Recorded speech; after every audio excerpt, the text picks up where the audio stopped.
Hello dear learners, आप सब कैसे हो? अच्छे हो ना? मजे में हो? फिट हो? फाइन हो? ठीक है, very good. I am also fit, fine and today we will discuss और वी विल लर्न और we will read chapter number 15 secularism. आज हम जो पढ़ने वाले हैं और जो टॉपिक का नाम है वो सेकुलरिज्म है।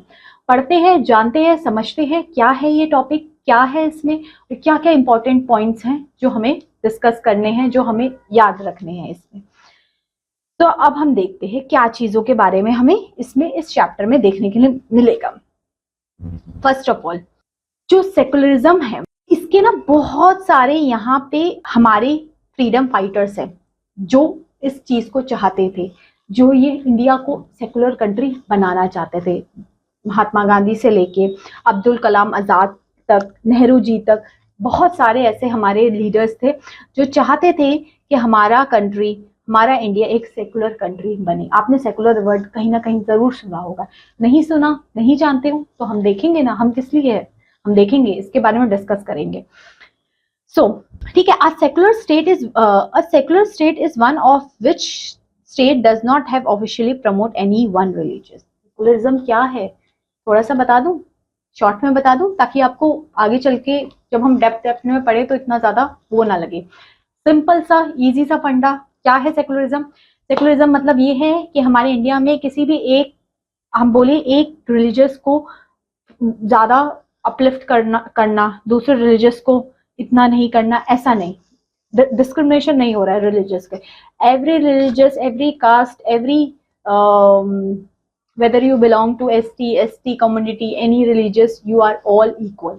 ठीक है, किसी भी एक रिलीजियस को प्रमोट करना ऐसा इंडिया में नहीं होता। मतलब सेकुलरिज्म का मतलब है कि हमारे इंडिया में जितने भी रिलीजियस, जितने भी कास्ट है, सारे लोग इक्वल हैं। किसी भी धर्म जाति को प्रमोट नहीं करना कि अरे हम हिंदुइज्म है, हम ये है, ठीक है, इसको प्रमोट कर रहे। यस, आप प्रचार कर सकते हो, but you can not force anyone to follow this thing, to convert your religious, no. ठीक है, इसलिए इंडिया एक सेकुलर है क्योंकि यहाँ पे हर एक स्टेट, हर एक रिलीजियस और हर एक कास्ट को डिस्क्रिमिनेट नहीं किया जाता।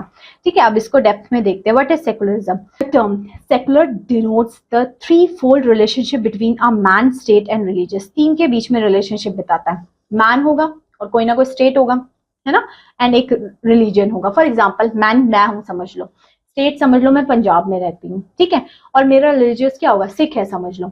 ठीक है, तो मेरे को क्या है कि भाई मैं तो अगर फॉर एग्जाम्पल मेरी एक फ्रेंड है वो सिख नहीं है, तो मैं अगर पंजाब में रहती हूँ तो मेरे को ज्यादा प्रेफरेंस दी जाएगी, या मेरे को बोला जाएगा ठीक है आपको तो स्कूल में एडमिशन मिल जाएगा, और जो मेरी फ्रेंड है जो हिंदू है समझ लो, तो उसको नहीं दिया जाएगा। ये मैं जस्ट एग्जांपल दे रही हूँ। I am not categorize different religious और समथिंग लाइक दैट।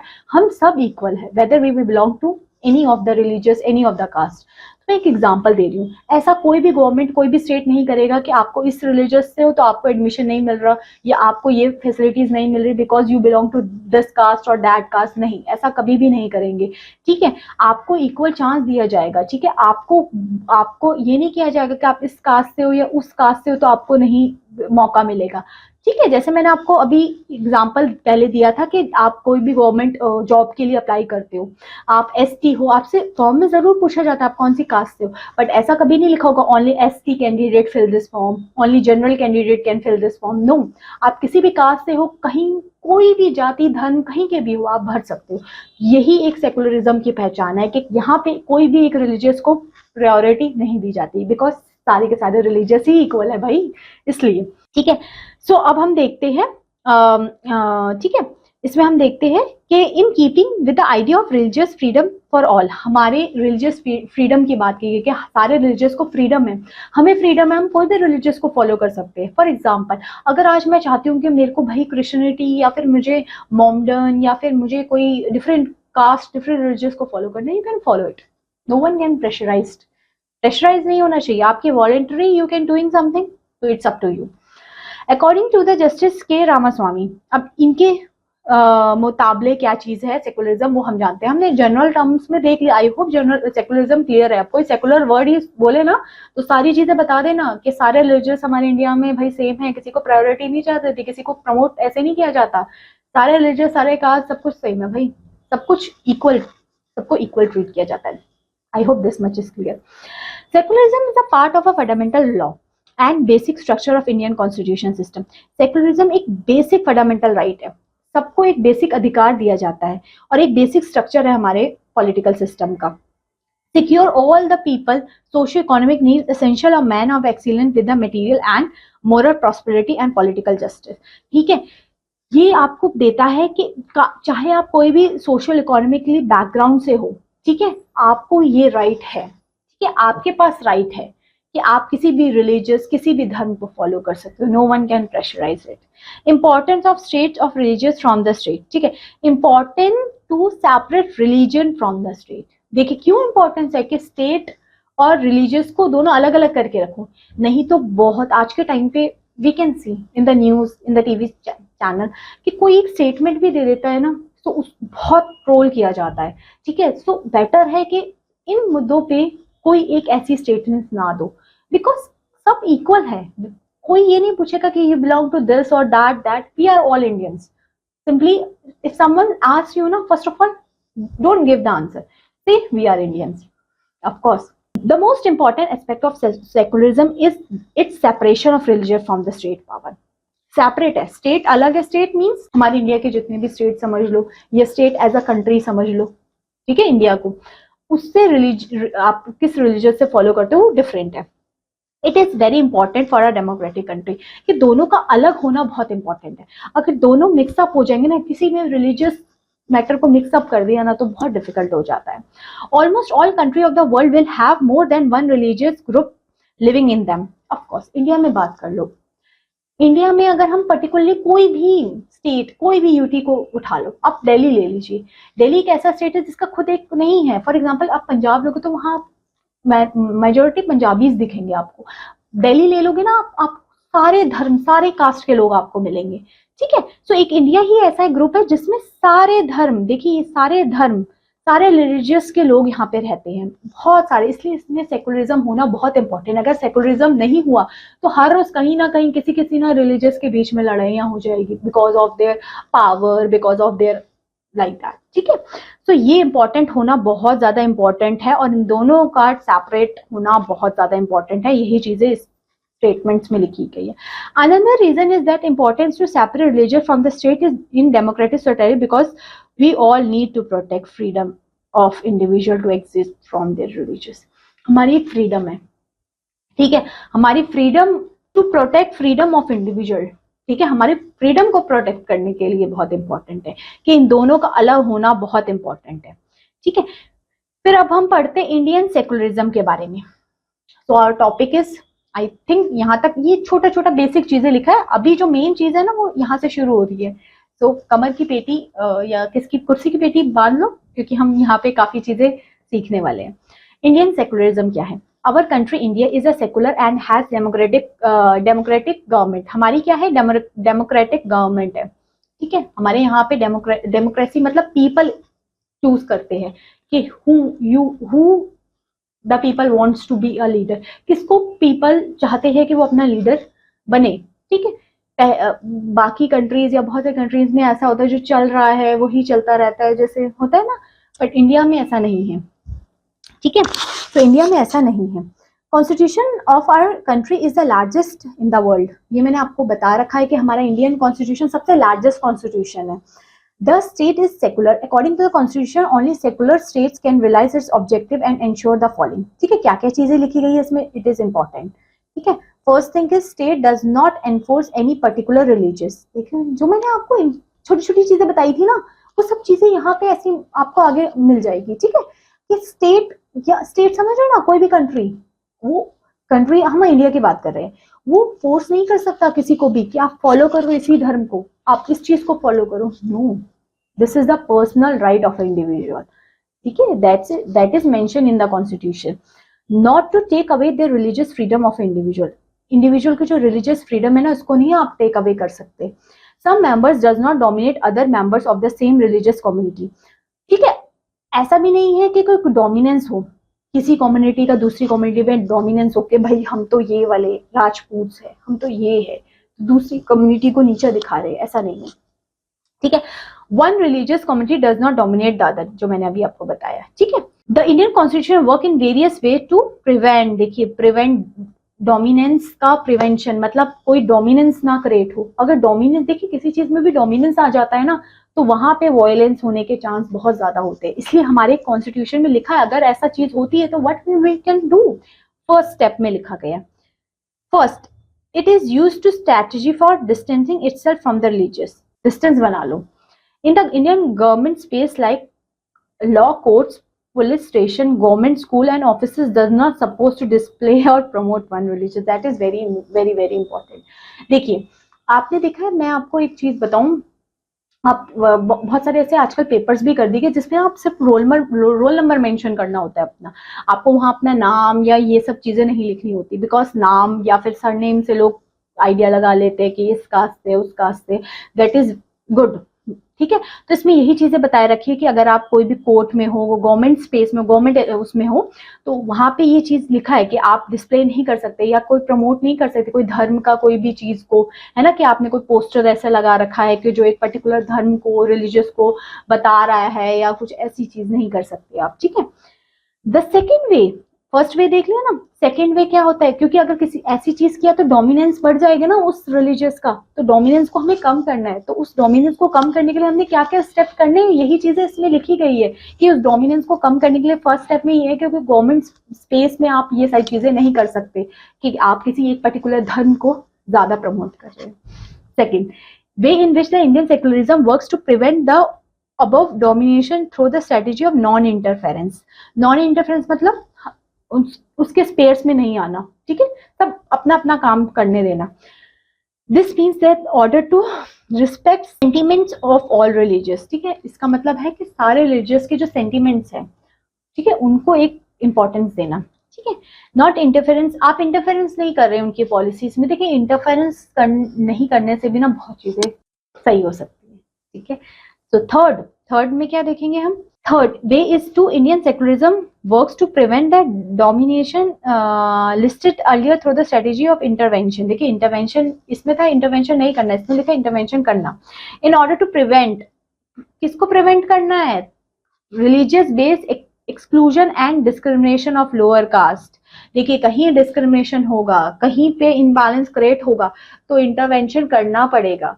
इंटरवेंशन नहीं करोगे तो वायलेंस होगा, ठीक है। तो ये सारे steps, first second third steps को हम फॉलो कर सकते हैं। तो difference between Indian secularism and other democratic countries. अब इंडियन सेक्युलरिज्म बाकी सारी कंट्रीज से कैसे डिफरेंट है, सेक्युलरिज्म वर्ड क्लियर हुआ, फिर उसके जो हमने ये पार्ट्स पढ़े वो क्लियर हुए, फिर अब देख रहे हैं इंडियन सेक्युलरिज्म अलग कैसे है। In the USA state religious both are separate. देखिए इसमें भी यूएसए में बात की, in the USA the states and the religious both are separate. India की तरह ही ये दोनों, इनमें भी अलग अलग किया गया है, स्टेट अलग, religious. It means that neither the state nor the religious can interference in the affairs of other, ठीक है। नॉन इंटरफेरेंस पॉलिसी है इसमें, अपना अपना काम करना है, don't interference. But in the Indian secularism the state can intervene, but in Indian secularism state can intervene. अभी मैंने थर्ड पॉइंट में बताया था ना, एक तो पॉइंट है कि इंटरवेंस नहीं करेगा, पर थर्ड पॉइंट में लिखा था कि अगर कोई वायलेंस, कोई किसी चीज को प्रमोट कर रहा है, डोमिनेंस हो रहा है, तो स्टेट इंटरवेंशन कर सकता है to stop it, to control it, ताकि आगे फ्यूचर में चल के चीजें खराब ना हो। So but in Indian secularism the state can intervene in the religious affairs. State intervene कर सकता है, ठीक है, इंडियन सेक्युलरिज्म के हिसाब से। For example, the Indian Constitution intervened in Hindu religious practice in order to abolish untouchability. ठीक है, अनटचेबिलिटी कम करनी थी ना, तो इंडियन कॉन्स्टिट्यूशन को इंटरवेन करना पड़ा इन चीजों में, ठीक है। अनटचेबिलिटी कौन से आर्टिकल में थी, can you remember it, article number 1717। Very good. In Saudi Arabia non Muslim are not allowed to build temples. देखिए इंडिया में क्या है, ऐसा नहीं है कि आप ये टेम्पल्स नहीं बना सकते या फिर आप मस्जिद नहीं बना सकते, ऐसा कुछ। बट डिफरेंट कंट्रीज में ऐसी चीजें नहीं है जो हमारे पास फ्रीडम्स है, ठीक है। ये जो चीजें मैंने लिखी गई है, पब्लिक में प्रेयर्स नहीं कर सकते। In India all religious community can make their prayers in a place and build their church, temples बना सकते हैं। देखिए सऊदी अरेबिया साइड में क्या है कि आप ऐसा कंस्ट्रक्शन नहीं कर सकते, ठीक है, बिकॉज वो मॉडर्न मुस्लिम मेजॉरिटी है कंट्रीज है, ठीक है। बट इंडिया में आप टेम्पल बनाओ, चर्च बनाओ, आप खुद देख सकते हो आपके आसपास, आप थोड़ा 1 किलोमीटर ही जाओ दूर, आपको वहां पे चर्च भी मिलेंगे, आपको टेम्पल्स भी मिलेगा, आपको गुरुद्वारा भी मिलेगा, ठीक है। और लोग भी जाते हैं, वी कैन नॉट रिस्ट्रिक्ट। गुरुद्वारे में देखा है कि आपने कोई रिस्ट्रिक्शन लगा रखे है कि आप हिंदूज जाएंगे या सिख जाएंगे, नहीं, आप कोई भी हो आप वहां पे एंटर कर सकते हो। This you have to follow that custom कि आपको कैसे जाना है, क्या करना है। According to the constitution every person have freedom to speech and expression. Indian constitution के हिसाब से हम सबको बोलने का अधिकार है, टू फॉर्म एसोसिएशन, है ना, मूव फ्रीली, ठीक है। देखिए हमारे इंडिया एक ऐसा है, मैंने आपको पहले भी एग्जांपल दिया, हमारा इंडिया ऐसे स्टेट्स है, आप कोई भी धर्म को फॉलो कर सकते हो, आप कोई भी प्रोफेशन फॉलो कर सकते हो, आप कोई भी ऑक्यूपेशन फॉलो कर सकते हो, आप कहीं पे भी जा सकते हो, कहीं पे भी रह सकते हो, कहीं पे भी घूम सकते हो। कहीं पे रहने घूमने से एक आर्टिकल याद आया, 370 जम्मू कश्मीर एंड ऑल, है ना। इसको हम सोचो क्या हो सकता है, नहीं पता तो सोच it on and this is the homework, ठीक है। In Indian secularism through the state is not restricted separate from religious, it does maintain the principle of, देखिए इसमें जो चीजें लिखी है ना, इसमें क्या कहना चाह रहा है कि आप लोगों को कोई भी ऐसा रिस्ट्रिक्शंस नहीं लगाने, ठीक है। आपके पास राइट है, आप कहीं जाओ, कहीं रहो, कहीं घूमो, कहीं फिरो, states cannot intervene in your matters. अब most important, I should use the highlighter क्योंकि इतना important है, ठीक है। ये बहुत काम आने वाली चीज है, that is fundamental rights in the Indian constitution. Important चीजें बता दूं अभी से ताकि आगे दिक्कत ना हो। अच्छी लग रही है ना क्लास, ठीक है, तो आगे भी बने रहिए। इंडियन फंडामेंटल राइट्स, देखिए हमारे कॉन्स्टिट्यूशन में मैंने पार्ट्स बताए थे ना, बताए थे, यस, पार्ट से। तो हमारे इंडियन कॉन्स्टिट्यूशन में फंडामेंटल राइट कौन से पार्ट में, पार्ट 3 में, ठीक है, ठीक है। इंडियन कॉन्स्टिट्यूशन में हमारी जो फंडामेंटल राइट्स है वो कौन से पार्ट में आती है, part 3 of the Indian constitution, जो कि यहाँ पे लिखा गया है, जो मैंने आपको पहले बता दिया, ठीक है। The Indian state is secular and secular है, मैंने आपको पहले बताया। Various work to prevent religious dominance, religious dominance को प्रिवेंट करने के लिए सेकुलरिज्म लाया गया इंडिया में, जो कि बहुत बहुत बहुत बहुत इंपॉर्टेंट है हमारी कंट्री के लिए, because India is a diverse country. यहाँ पे बहुत डाइवर्सिटी है, बहुत धर्म के लोग रहते हैं, बहुत कुछ होता है, इसलिए इंडिया में सेकुलरिज्म बहुत ज्यादा इंपॉर्टेंट है। The Constitution of India is granting fundamental rights that is based on this secular principle. Originally, Part 3 of the Indian Constitution for 7 fundamental rights. देखिए हमारी एक और इम्पोर्टेंट चीज, फंडामेंटल राइट्स कितनी है, 6 है अभी, पहले कितनी थी, 7। क्यों, क्योंकि पहले राइट टू प्रॉपर्टी भी एक फंडामेंटल राइट्स थी, ठीक है, राइट टू प्रॉपर्टी को भी फंडामेंटल राइट में रखा गया। बट 44th अमेंडमेंट जब आया तो उसको फंडामेंटल राइट से हटा के एक लीगल राइट में बदल दिया गया, जो कि आर्टिकल नंबर 300A में है। 300A में क्या है, right to property. Right to property पहले क्या थी, एक फंडामेंटल राइट थी, फंडामेंटल राइट पहले थी, अब नहीं है। अब कौन सी राइट बन गई है, लीगल राइट। कौन से आर्टिकल में, 300A में, that is the basic thing. और फंडामेंटल राइट कौन से पार्ट में है, part 3 of the Indian constitution, ठीक है। अब हम एक एक राइट्स को इन डेप्थ पढ़ते हैं, हमने पढ़ा ना, अब आज के टाइम पे हमारे 6 राइट्स है। आप सोचोगे 6 ही राइट्स है, दैट्स इट, ये तो बहुत सिंपल है याद करने में, बट ऐसा नहीं है, उसके सब पार्ट्स भी है, ठीक है। तो वो हम देखेंगे, देखिए बहुत इंटरेस्टिंग है, don't think it is boring, it is very interesting if you know all these rights.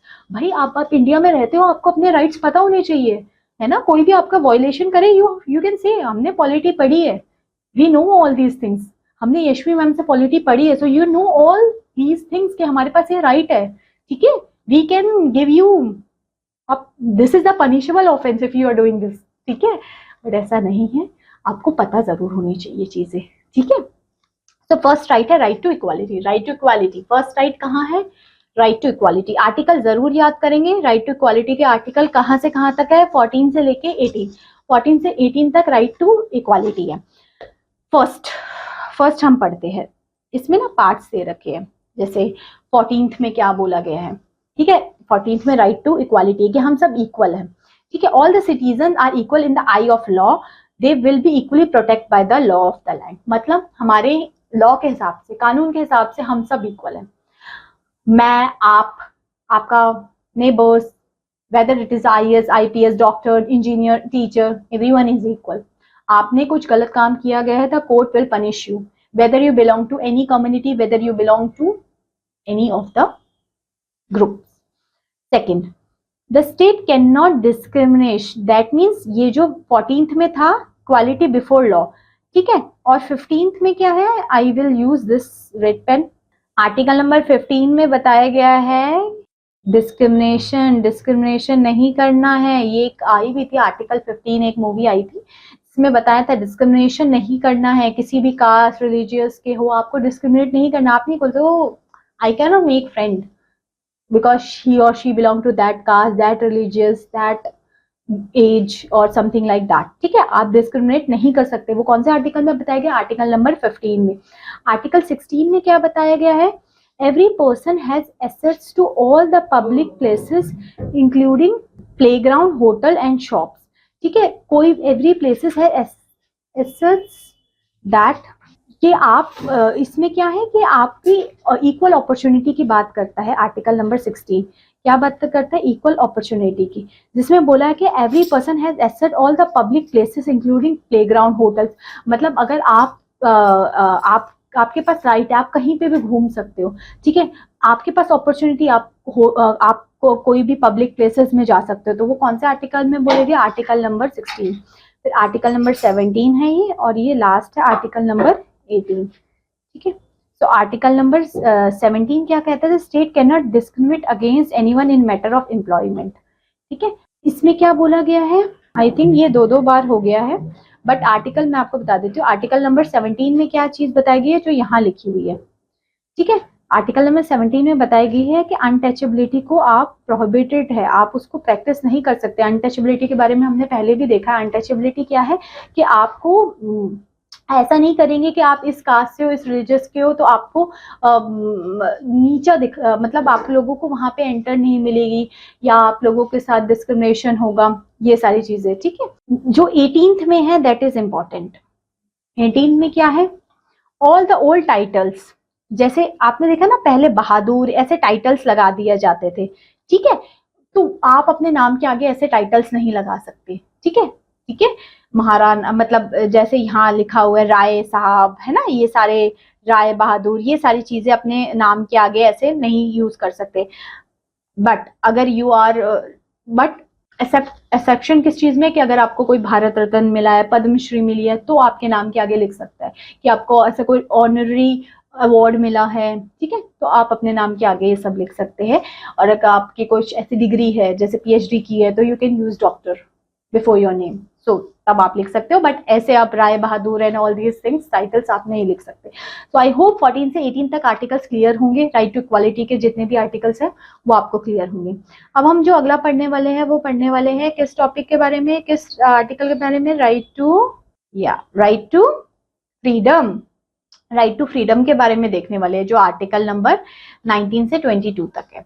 ठीक है, right to freedom constitute the core of civil liberty and save the individual from the respective acts of execution. It is very helpful to develop. देखिए, right to freedom आप सोच के ही देखिए, right to freedom क्या होगा?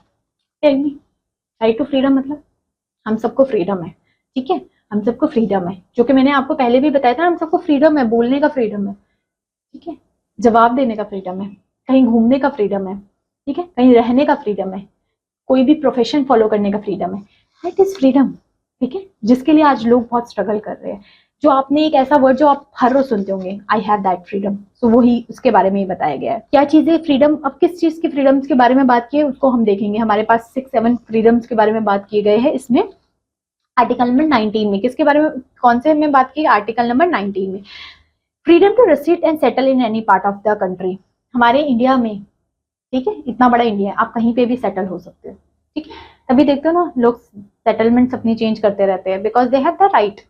आज south में, कल नॉर्थ में, ईस्ट में, वेस्ट में, you can go anywhere and settle. Freedom to move freely.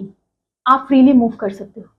आप अभी आपके पास पैसे हो, आप यहाँ से निकल जाइए, कहीं पे भी घूमिए, कोई कुछ नहीं बोलेगा. ठीक है. Freedom to speech. बोलने का अधिकार, आप बोल सकते हो, आप अपनी बात रख सकते हो. ठीक है, कोई गलत हो रहा है, यू कैन डू इट. आजकल तो social media, internet, everything is there, so you can give your opinion. Freedom to form association, you can form association also, union also. आपने देखे ना बहुत सारे ऐसे आजकल एसोसिएशंस बन गए हैं, एसोसिएटिव बैंक्स भी बन गए हैं, आपने ग्रुप्स बना के you can make your own association.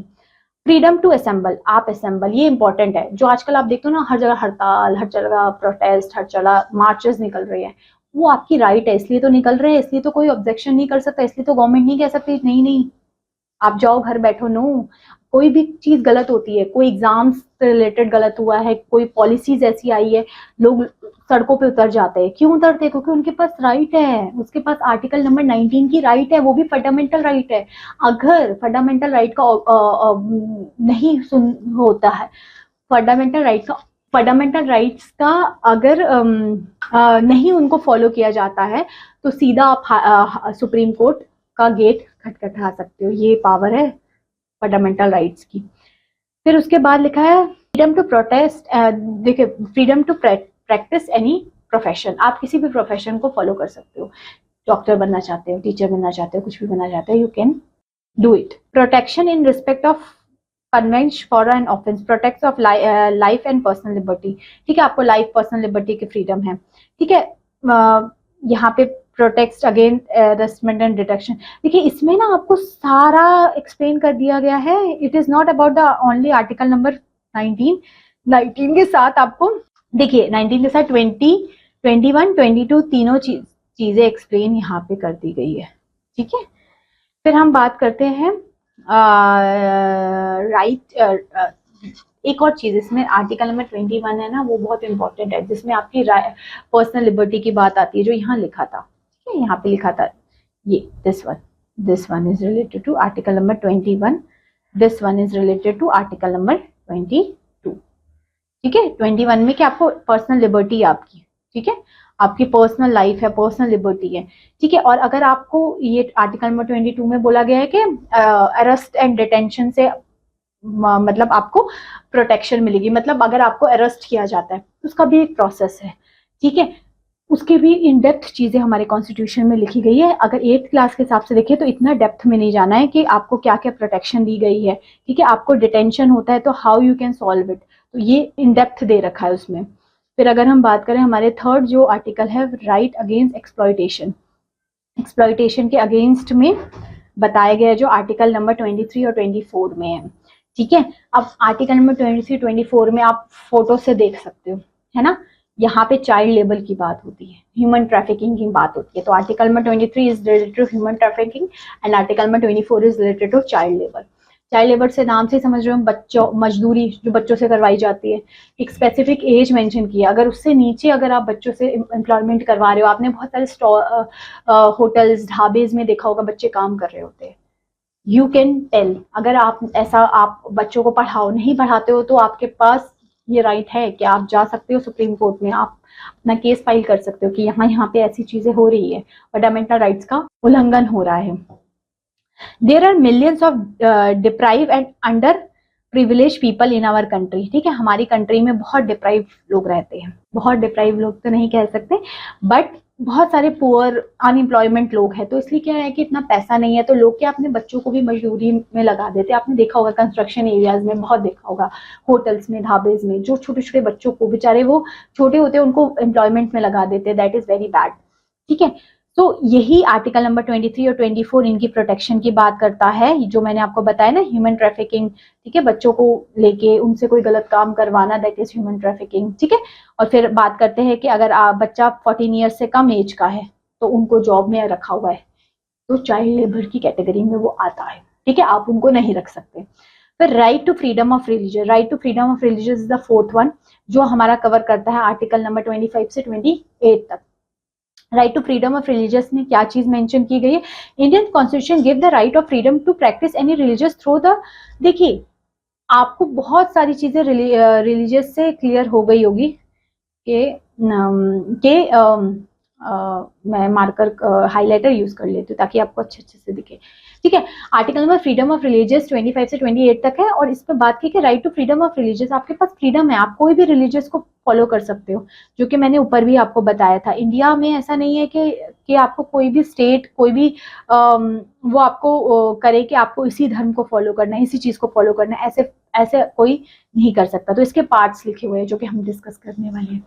Every person has freedom to one science and right to profess, practice and propagate, जो मैंने आपको बताया कि आप कोई भी धर्म को मानिए, ठीक है, कोई आपको फोर्स नहीं करेगा। बस आप वॉलेंटरी कोई काम कर रहे हो, वॉलेंटरी आपने कलावा पहना है, कड़ा पहना है, कुछ भी पहना है, यू कैन वियर।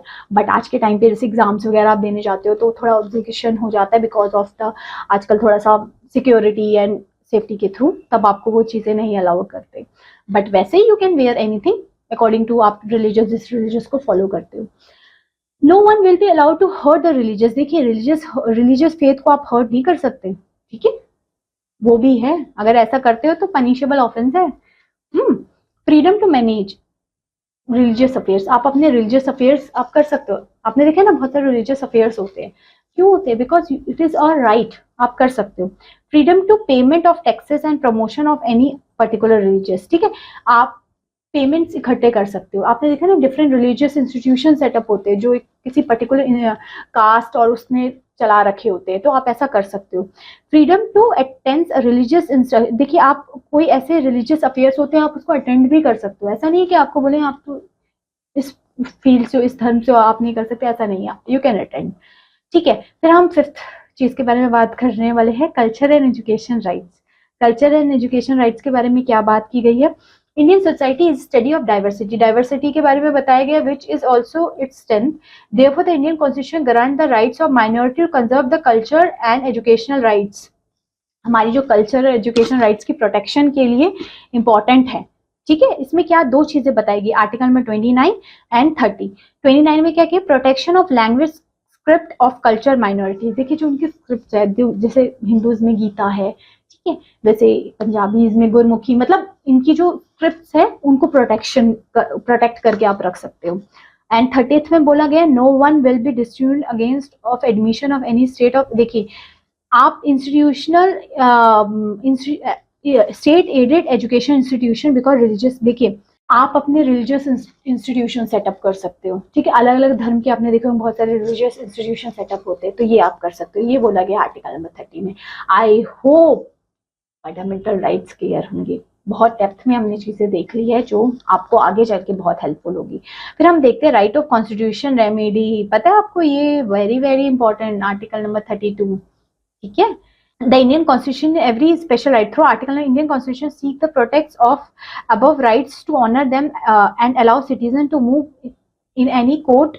So अब इसकी प्रोटेक्शन के लिए कुछ राइट्स बनाए गए हैं, ठीक है, जो इन फंडामेंटल राइट्स को प्रोटेक्ट करता है, ठीक है। ये heart and soul of the Indian constitution है, आर्टिकल नंबर 32, ठीक है। So it is very important. The constitution provide many more rights which may not be fundamental right, for example right to property, बोला right to property fundamental right नहीं है ना, not a fundamental right but certainly it is a constitutional right. The right to vote in election is important constitutional right, ठीक है, ये चीजें बताई गई है। फिर हम जाते हैं importance of fundamental rights. Fundamental rights की इंपॉर्टेंस क्या है, क्यों इंपॉर्टेंट है, जरूरत क्या है इसकी, ठीक है। Fundamental rights helps to develop personality of a person, ठीक, पर्सनैलिटी को इम्प्रूव करने के लिए it is very most important. Second point में क्या किया है, it they prevent any type of exploitation discrimination in the society. हमारी सोसाइटी में जो एक्सप्लॉयटेशन हो रहा है या फिर डिस्क्रिमिनेशन हो रहा है उनको इम्प्रूव करता है, and improve the socio economic political and educational religious and cultural condition of the citizen, ठीक है। हमारी कंट्री में जो डिस्क्रिमिनेशन हो रहा है, जो भेदभाव हो रहा है, उनको कंट्रोल करने के लिए it is important to have a fundamental rights. Third point, they are effective check against the misuse of authority. देखिए मिस यूज ऑफ अथॉरिटी, किसी का डोमिनेंस होना, इसको चेक करने के लिए, गवर्नमेंट की पावर को चेक करने के लिए it is important. Fourth point, they protect deprive section of individual against exploitation and opposition. देखिए इस चीज को, किसी चीज का एक्सप्लॉयटेशन ना हो, पब्लिक अवेयरनेस हो, पॉलिटिकल अवेयरनेस हो, ठीक है, ये सारी चीजों के लिए हमारे इंपॉर्टेंट है। Doctor Bhimrao Ambedkar describe fundamental rights the heart and soul of the Indian constitution, that is very very important. Dr. Radhakrishnan considered the fundamental rights as a pledge to our people and act as a civilized world, ठीक है। Fundamental rights I think clear होंगे। अब हम देख रहे हैं DPSC, हम क्या पढ़ने वाले हैं, DPSC, directive principle of state policies. ये क्या है? ये देखिए, फंडामेंटल राइट्स क्या थे? आपको जस्टिसेबल भी है, ठीक है, आपको अगर आपका नहीं फॉलो होता है तो आप सुप्रीम कोर्ट में डायरेक्टली जा सकते हो, बट ये ऐसा नहीं है। डायरेक्टिव प्रिंसिपल क्या है? ये कुछ प्रिंसिपल है जो स्टेट्स को फॉलो करने हैं। अब वो कंपल्शन नहीं है, फंडामेंटल राइट्स इज कंपल्शन, ये कंपल्शन नहीं है। स्टेट फॉलो कर रहा है तो भी ठीक है, नहीं कर रहा तो भी ठीक है, इसको आप डायरेक्टली सुप्रीम कोर्ट में नहीं जा सकते चैलेंज करने के लिए, ठीक है। तो ये कौन से पार्ट में आएंगे? पार्ट 4 में। फंडामेंटल राइट्स पार्ट 3 था ना, ये पार्ट 4 है। ओके, ठीक है। In addition to fundamental right, the Constitution also section directive principle of state policy. This section was designed by the member of the Constitution Assembly to ensure the greater social economic reform to serve the guide and independent Indian state. ठीक है, इसमें देखिए क्या क्या चीजें के बारे में बात की है, जो इम्पोर्टेंट है वो हम देखते हैं। क्या क्या चीजों के बारे में? एक इम्पोर्टेंट है, ये तो सबको पता होगा, free and compulsory education up to the 6 to 14 years तक के एज ग्रुप के लिए फ्री एंड कंपल्सरी एजुकेशन। ये किसमें लिखी गई है? ठीक है, ये तो अब फंडामेंटल राइट में भी आ गई है आर्टिकल नंबर 21 में, बट आर्टिकल नंबर 21A में, बट ये एक डायरेक्टिव प्रिंसिपल स्टेट पॉलिसी के भी अंडर आती है कि फ्री एंड कंपल्सरी एजुकेशन देनी है। इस एज ग्रुप की क्यों रखा गया? क्योंकि पहले क्या था, इसी एज ग्रुप के लोग आर्टिकल नंबर 24 जिसमें था ना चाइल्ड लेबर, उसमें जा रहे थे, इसलिए गवर्नमेंट ने फ्री कर दिया एजुकेशन कि बच्चों को भाई तुम आओ, वहां पे मिड डे मील्स भी दिया जाता था, ठीक है। किस लिए दिया जाता था? कि बच्चों को बोले तुम आओ, तुम हमारे स्कूल में आओ, तुम्हें लंच भी मिलेगा, तुम्हें स्कूल बैग मिलेंगे, बुक्स मिलेगी, सब कुछ मिलेगा, तुम आओ बस पढ़ो, ठीक है। इसलिए गवर्नमेंट ने किया। तो ensure the equal pay for equal work for the both man and women. देखिए, इक्वल पे की बात भी इसमें की गई है कि अगर एक मैन है एक वुमेन है, दोनों 6-6 घंटे काम कर रहा है, तो ऐसा नहीं एक को आप कम दे रहे हो सैलरी, एक को ज्यादा, ऐसा नहीं, दोनों को बराबर मिलनी चाहिए। Right the standard of living and the health of the people, ठीक है, हमारी हेल्थ पीपल को इम्प्रूव करने के लिए ये सारी हमारी कुछ डायरेक्टिव प्रिंसिपल्स लिखे गए हैं जो हमें फॉलो करने चाहिए एज अ स्टेट। हमें नहीं, एज अ स्टेट को ऐसी पॉलिसीज बनाए जिसको ये सारी चीजें ध्यान में रखते।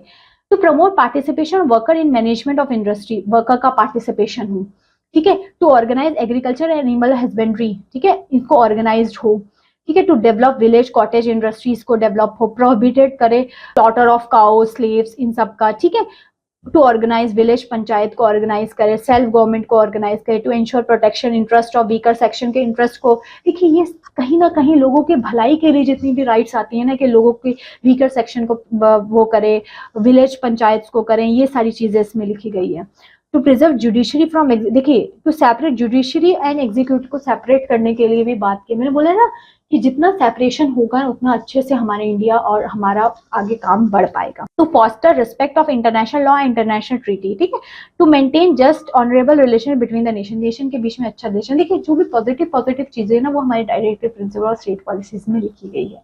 अब हम जाते हैं फंडामेंटल ड्यूटीज जो हमारे पार्ट 4A में दी गई है, ठीक है। एक और चीज, फंडामेंटल ड्यूटीज हमने कहाँ से लिए?